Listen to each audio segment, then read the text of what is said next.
Trouble behind. Rusty Wallace is turning over. Rusty Wallace, 20 feet in the air, spinning, crashing. You get a sense of actually how high this car will lift here as it came off the ground and begins to tumble.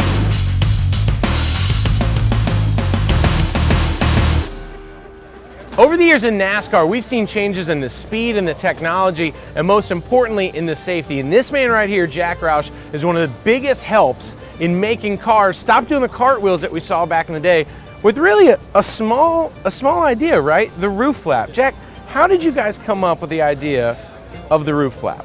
Well, first of all, NASCAR racing, as we had seen it in the 60s and 70s and 80s, was being threatened by the fact that we're having so many rollover accidents on the racetrack. Tons. And that was caused really by the cars, the production cars becoming more aerodynamically efficient for fuel economy. The top of the cars were getting more round like the surface of an airplane wing, sure, rather than just a cracker box.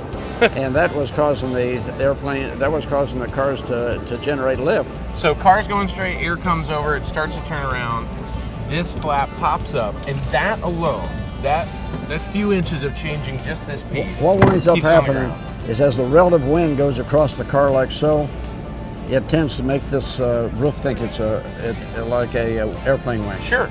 So like an airplane wing without a tail, the cars actually had the phenomenon of rotating forward. They instead of tripping and rolling down the racetrack, right, they would lift, and then the underside of the car would be the first thing that the relative wind saw, as opposed to the other way around.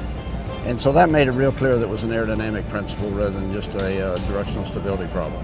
That's it. I know we got to get this car through tech, but pretty amazing that something so small can make such a big difference on the racetrack. It was the right system at the right time for the problem. That's it. Thank you, pal.